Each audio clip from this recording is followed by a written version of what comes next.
What's up, ladies and gents in Cyberland? This is Chris coming to another video for RGMF, and today I'm going to be doing a quick review on another Green Day album that came out in 2004.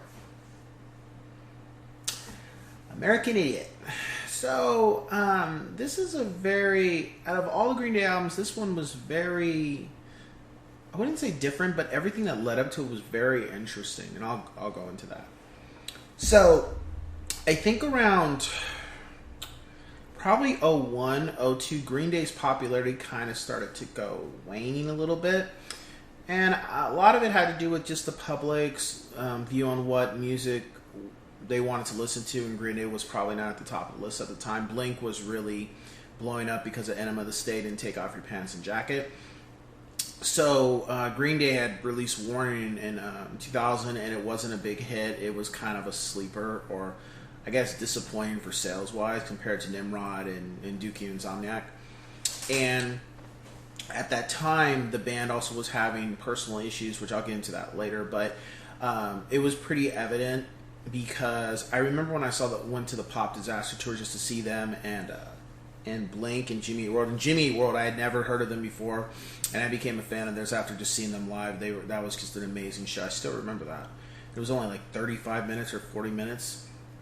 And then all of a sudden, Green Day came on next, and a lot of people, including myself, were like, Blink may have sold more, may be bigger right now in regards to the radio and television, but when it comes to playing on stage, they should not be the last band to play. It should have been Green Day. That, to this day, I think that was a huge misstep.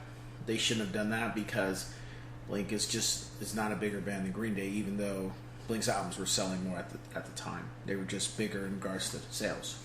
So, the fans were waning, and Green Day also were having personal problems, which was really because I think touring was an issue, but I think also the band members had some animosity growing that was later discussed before American Idiot came out, that Billy had his view about certain songs writing, and Trey and Mike also felt that Billy was kind of being a control freak. I don't know, or they said a dictator, however you want to take that.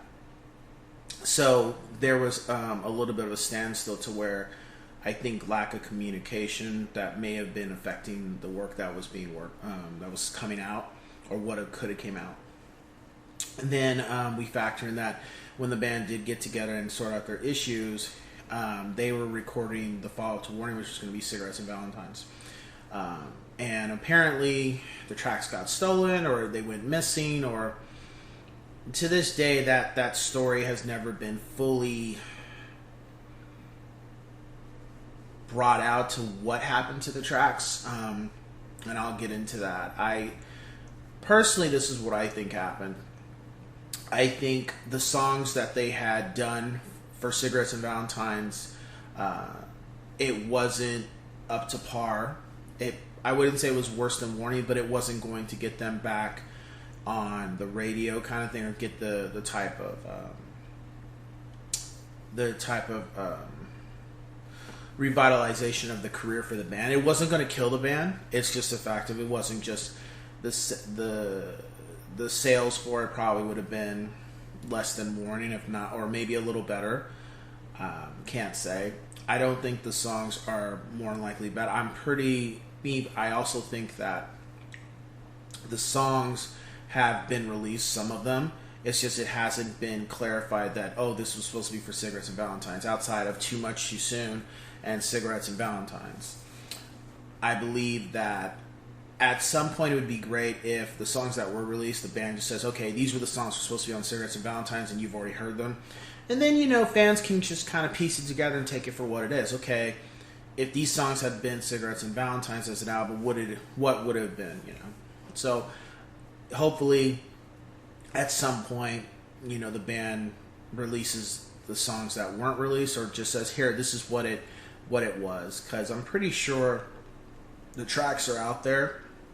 It's just a matter of when are they going to release it. They might do a box set and say, hey, here's the Cigarettes and Valentines, here's the tracks we did. Take it up for what it is. Because they have a lot of songs. But anyway, I digress. So, American Idiots being worked on. Green Day Authority at the time was where a lot of us were going, fans and stuff. We would go to that website, and they had listed the tracks and the names of it. So it's like, okay, another second album, title track, American Idiot.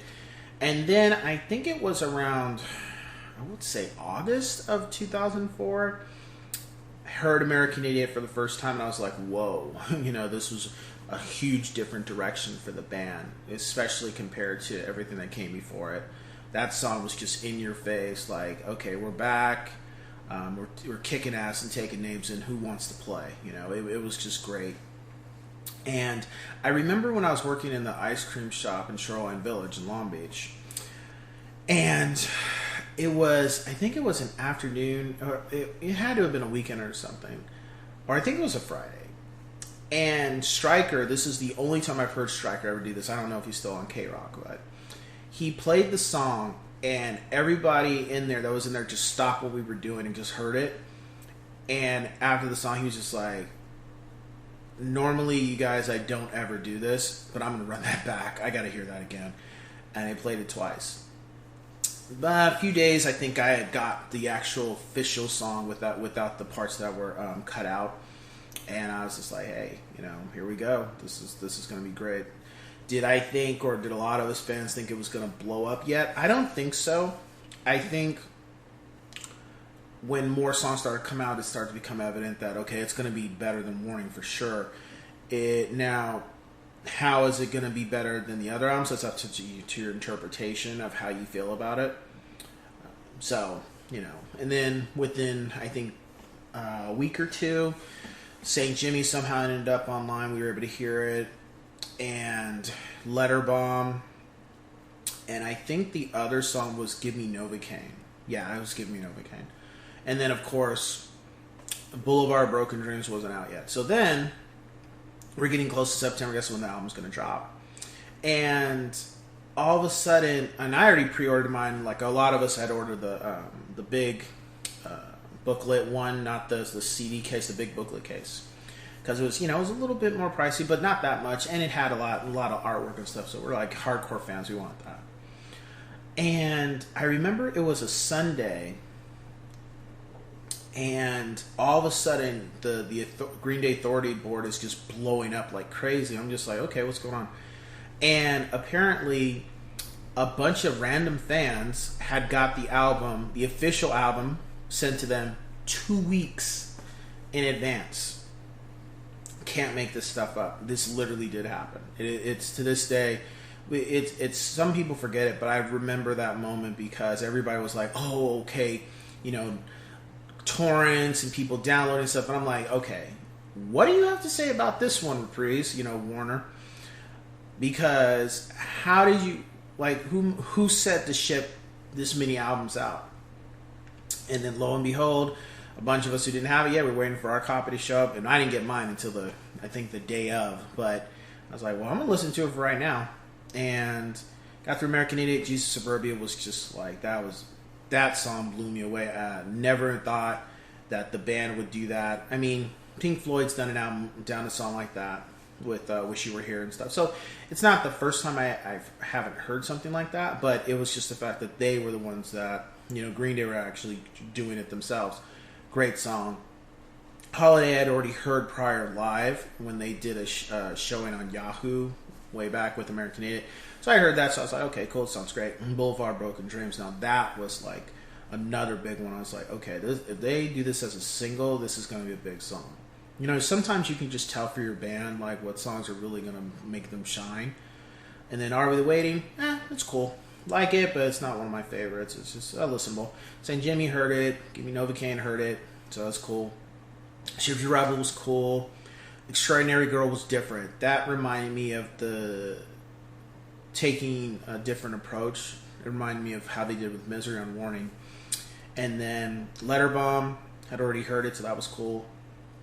Waking Up When the September Ends, I was shocked that Billy actually wrote that because, his situation with his dad is pretty a touchy subject, but he did it, So it was a good song. It does stand out. It's not one of my top favorites, but it does stand out. Then Homecoming, same thing, another rendition. And that one was really cool because you actually heard Mike sing a track, lead track, which was his song "Nobody Likes You." There's a snippet at the beginning of Letter Bomb with the female singing that part, but then he actually sings the actual lead for it. So that was really cool. And then hearing Trey sing a lead too, that was great too. And I really hope at some point Mike takes a lead song on one of the albums that they come out with. Maybe not Father of All Motherfuckers, but maybe something after that. It would just be good to just hear him sing a track on an album and not a B-side like he did with American Idiot. That would be really cool. He's got the chops for it. He has good chops. And then last song is Whatsername, so that was cool. So I listened to it. I think I listened to it that day, all day, until it was time to get ready for Cal State. Drove to Cal State playing it, and I remember people coming up to me and were like, "Who is that? How did you get it?" kind of thing. And I wanted to be like the Don Cheadle, like, "Don't you worry about all that." But I just told them about it, and they were a lot of people that we never would have talked. It was interesting to see the interaction, how we talked about the band and how they were excited, because they didn't really care for Warning. Some of them did, but it was nice. It was just a few people, so it was pretty cool. And album drops, and it just blows up. I think it blew up for a lot of people because they didn't know anything about the band, and I think Boulevard and American Idiot particularly really got a lot of people's attention. And the people who took the opportunity, heard the whole album, bought it or acquired it. The only thing that was a little annoying was just the fact it's just interesting when bands have been around for 20 years and then people think they're brand new. I just remember like what Andre from Outkast said when they got an award for Stankonia, and they were like, Stankonia is not our first album, it's our fourth album due to history. And it's just amazing, like, to this day, there's always groups that will come out and they've been out for a long time, and people are like, "Oh, they're brand new." I'm like, no, they're not brand new. I was like, you have a computer, look them up, So, with that being said, I would give this album 5 out of 5 yes sirs. Wasn't anything on the album I didn't like. To this day, it's one of my top 5 Green Day albums. It's kind of hard to say that because they got so many now, so it's hard to, level it. It's not better than Insomniac to me, and I think I like it. No, Nimrod and Dookie, yeah, Nimrod and Dookie and Insomniac are still my top ones. Besides 21st Century and of course AI, and then Revolution Radio, but we'll get to that later.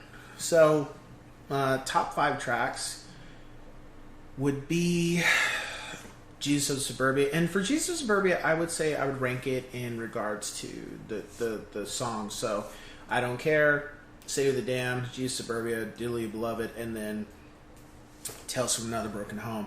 So, Jesus of Suburbia, I would say American Idiot, Boulevard Broken Dreams, Give Me Novacaine, and Whatsername. So, yeah.